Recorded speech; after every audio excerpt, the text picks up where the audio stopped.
For our project, we did Allegretto in C minor by Franz Schubert. When we play the recording for you, make sure to listen so that you can hear the amount of times that it switches from minor to major.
Going to 1 and then changing into a key, as we have down here 6, 5, 4, going to a 5, to a 1, back to C minor.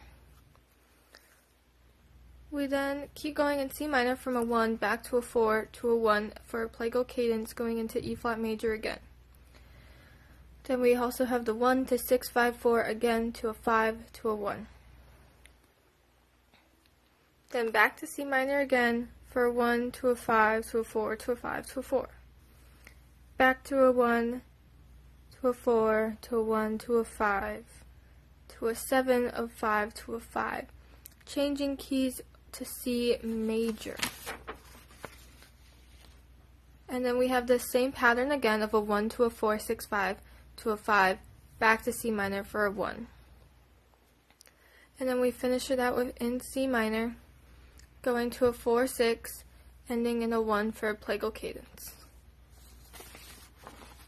Now what's unique about this piece is that it's an ABA form.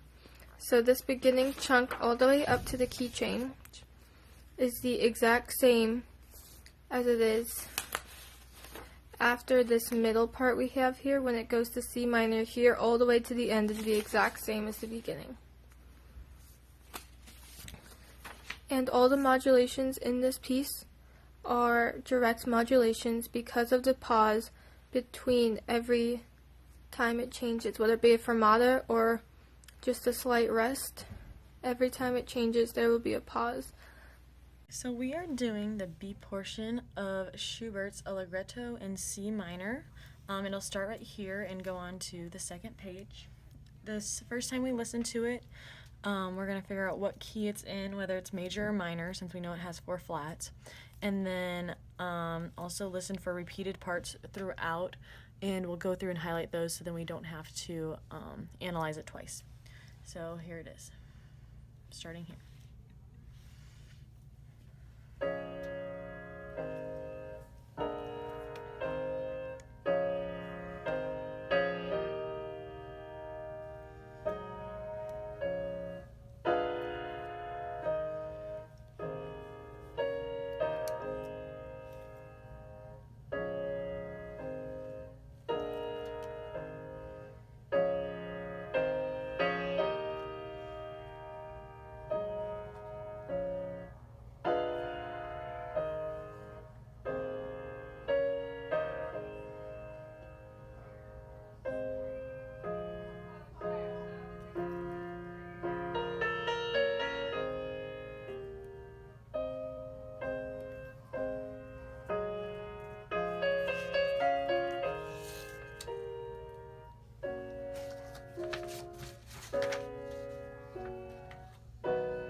and that is where it stops right there.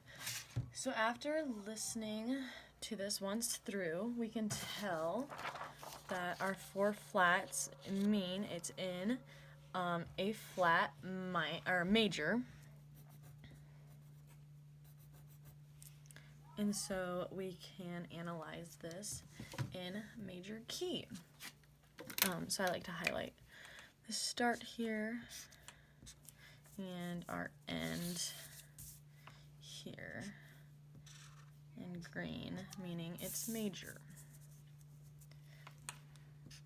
Because throughout the last video, you can know there's both major and minor sections in this piece. So starting here, I did take out all the notes. You see here, the analysis is not correct because that was the first time I did it without a little bit of help. But I do have all the notes pulled out, but I am just going to stay with the music and go from there. We can talk about which notes are there or not. While we listen to that, I asked you to listen for similar parts. We can also see this just by looking at the music. So what I found was that these 4 measures, 1, 2, 3, 4, and these 4 measures, 1, 2, 3, 4, are actually the exact same, as well as these 4 measures and these 4 measures. So what I did on my music is I highlighted this and this just to remind me that they're the same, and then same thing with these 4. And then also repetition was, you might not be able to see the whole thing. I can do something like this. These 4 measures here are actually repeated. Let me find it. Right here, starting here, going to the pianissimo. So what I did there, I also highlighted them. So this whole bottom line, as well as these measures. So that is an 8-bar phrase, I believe. And then the same thing happened, not that high. These 8 measures repeated here to the end of the B section. So we'll start with the first 4 measures, the yellow highlighted section. I'll get my analysis out of that. So we're in A flat major. So our first chord here is made up of A flat, F, A flat, D flat, D flat, which is actually in the key signature, but they just wanted to let you know since that's what was added. D flat and A flat is there.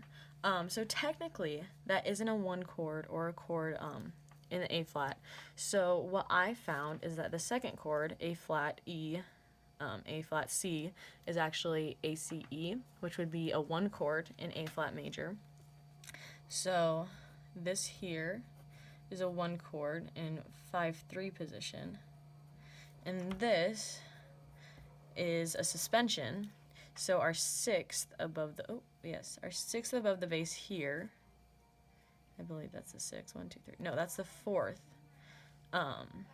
goes to the 3rd, so we have a 4/3 suspension, as well as a 6/5 suspension, which would be the F to the E is the going there.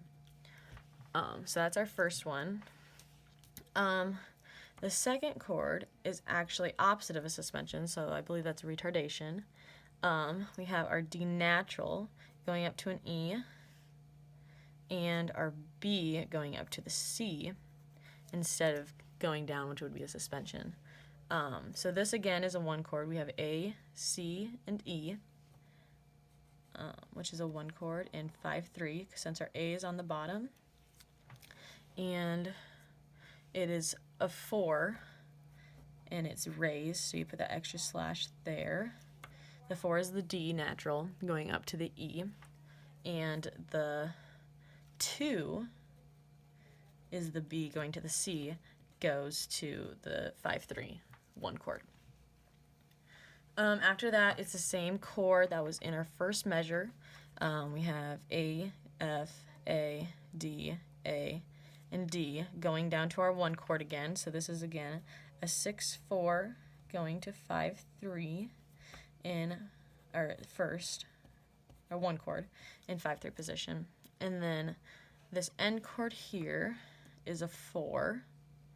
That is A, D, A, D, F. So it'd be a D, F, A chord, which would be, D would be the 4th in A, A flat major. So we have a 4. It'd be major since we're in a major key. And it would be in 6th position since our D is our bottom note and our F is in the root or in the bass. And then this is a cadence, half cadence. We have E, E, B, G, E, E. So it'd be an E, B, G chord, or a E, G, B, yeah, E, G, B. So it's a 5 in A flat major. And the E is on the bottom, so it is in root position. So since we have this yellow part repeated down here, I just repeated all the notes going through each analysis just to make it easier so then I don't feel like I have to do it all over again, make sure it's right. 6, 4, and a 5. So that's a half cadence there, since it ends on 5. Okay, next we have this pink section. It kind of goes through the same process as the first did with the suspensions and retardations of the notes. What I have for the first one, the notes are A flat, G flat, which isn't in the key signature, A flat, E flat, A flat, and E flat. So really we have G flat, E flat, and A flat, which you could stack them up and you'd be missing the C, so it'd be A flat, C, E flat, and G flat, which would make a major chord or a major minor chord. So we know it's 5 of something, with the 3rd of the chord missing. So since it's a 5 chord, the A would be on the bottom, so I can set this up for you here. A flat, the C is missing, we have an E flat and a G flat. Major minor there, so it'd be, is in what key is A? The 5th, and I believe that's D. So it would be a 5 chord, it'd be a 5-7 chord, and the 3 is missing, so we put that in parentheses, of D, which is 4 in A flat major. And that goes to a 4, because that would make sense since we have a 5 of 4 going to a 4. And that 4 chord is in 6-4 position. And that is one incident we talked to Dr. Tews about, where the 6-4 position is just as is, and it's not a cadential or anything like that. It just stands still by itself. This next chord is A, D natural, another A, F, A natural, or B natural. So what we did that as is the whole chord was a non-chord tone, just because it's a transition chord into this one root position chord, which is A, E, C up there. So this is a 1, this is just a transition chord, which is really just all non-chord tones. This is a upper neighbor of this. This is held over, common tone. This is a lower neighbor. I can label these for you. I'll just label these on the top portion instead of doing them on both. This note is held over. That is a lower neighbor, which is the same as down here, and an upper neighbor up here, all going down to the 1 chord. So this is just a chord of non-chord tones, really. This last chord is really just a cadential 5-6-4 chord. We have the E on the bottom all throughout. We have a 5 here, and it starts as 5, 8, 6, 4, since it's in 6-4 position, and in the second chord goes to 7, 5, 3, which is then, this is just another transition chord here, just like this one. You can label it as non-chord tones if you really want to, but really there's nothing to label it as because it would be a step, or I guess be steps and skips, so it might be an escape tone, actually, is what this is. 2 escape tones up here, as well as down here. Non-chord escape tones. Going to our 1. So this would be an imperfect cadence here.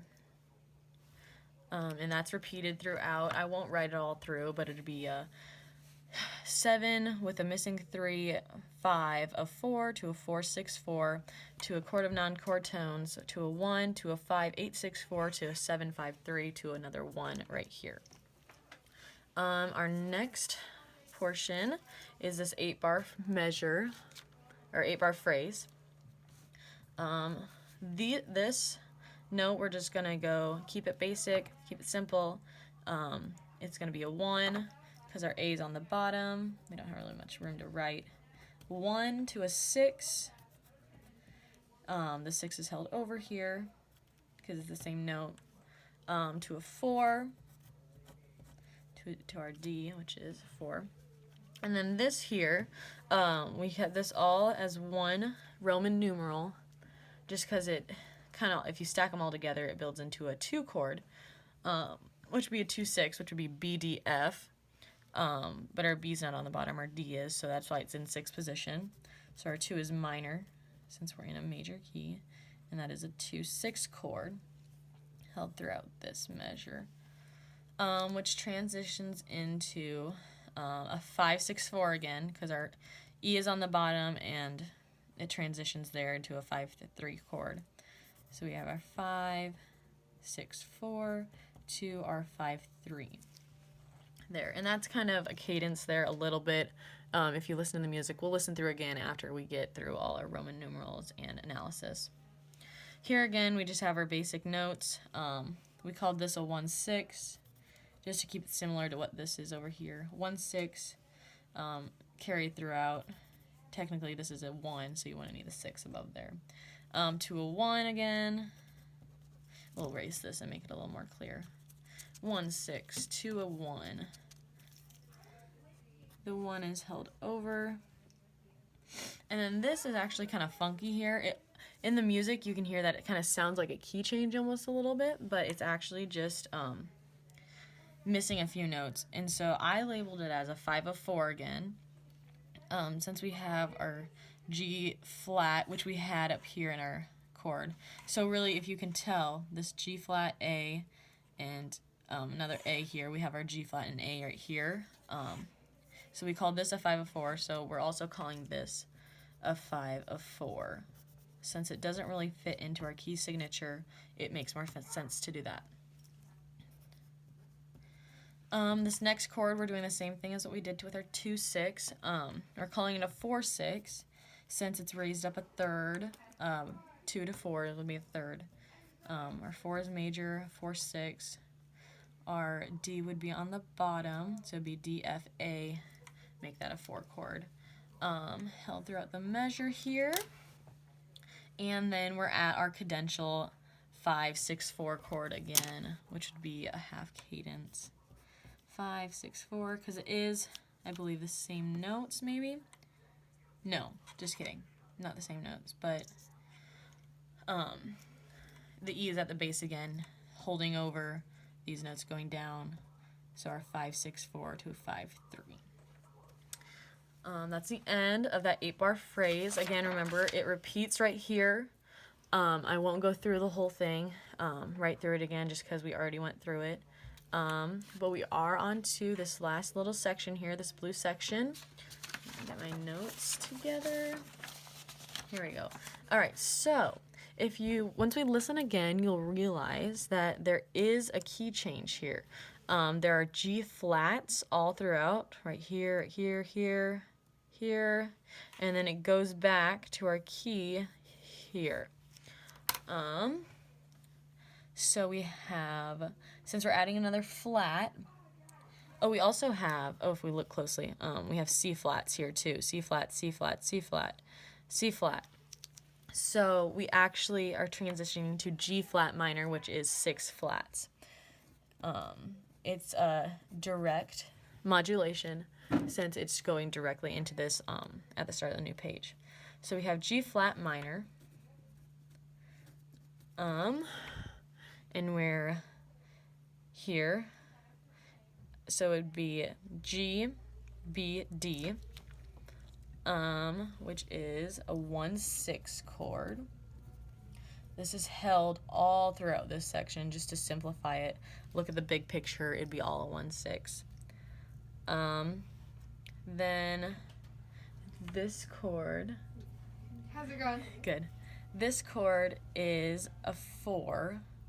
I have it labeled as a 4/6 just because it is E, G flat, G flat, C flat, C flat here. So our C flat would go to the bottom and it would line up as C flat, E flat, and G flat.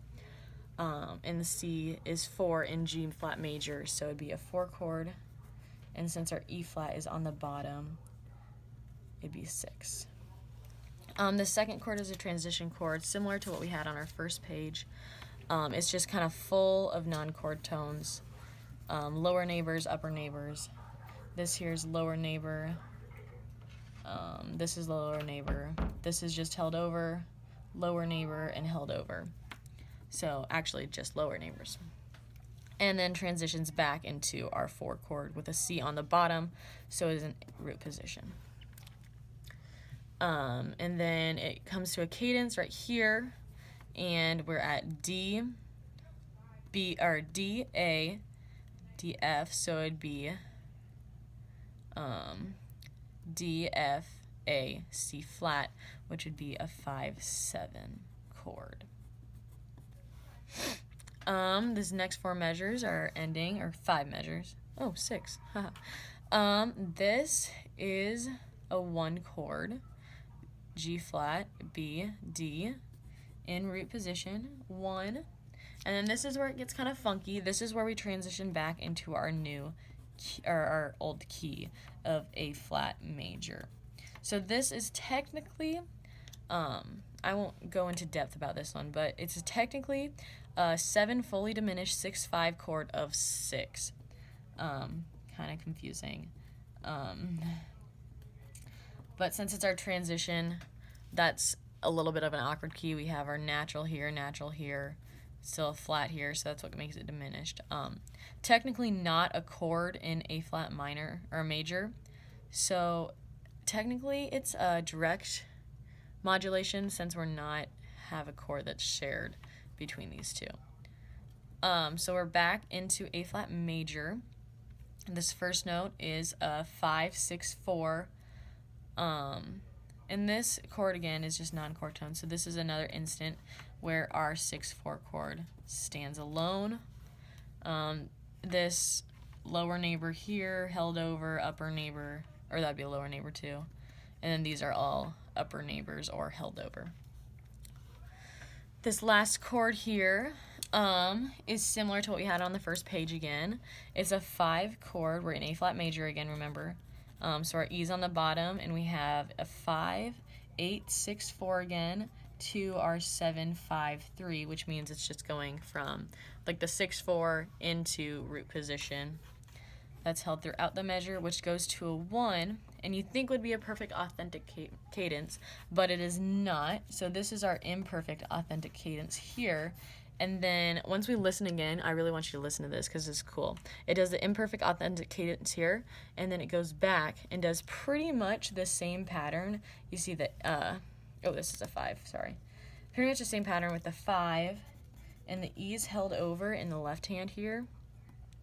And this 5 again is an 8/6/4 to 7/5/3, which you would think, oh, it's probably both imperfect authentic, but it actually goes to a 1 here, and it is a perfect authentic cadence, and you can really hear it in the music. Again, this is held over into the blue section here, repeated, and then that's the end of section B. So we'll listen to it one more time. Get back to our section here, and we can listen through everything we found through the B section of Schubert's Allegretto in C minor.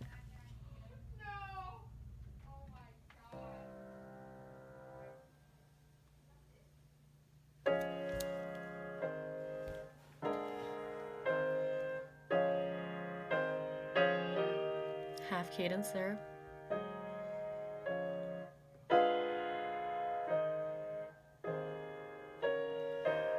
Into an imperfect authentic there. And this portion right here is repeated.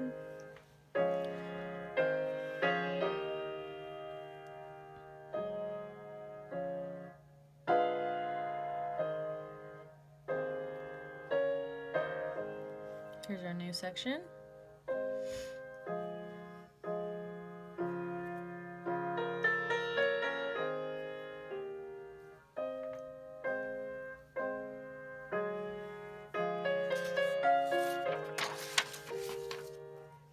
Different. Okay, we're in G flat major now.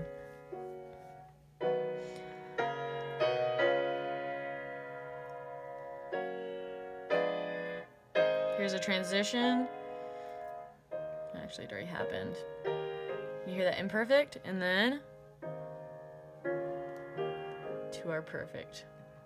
So my task was to look at bars 92 all the way up to the end of the piece, and basically what I did was I simplified it to what would be referred to in sonato form as the recapitulation, which is basically a repeat of the main idea, which in sonato form is called exposition, which is what we get at the beginning.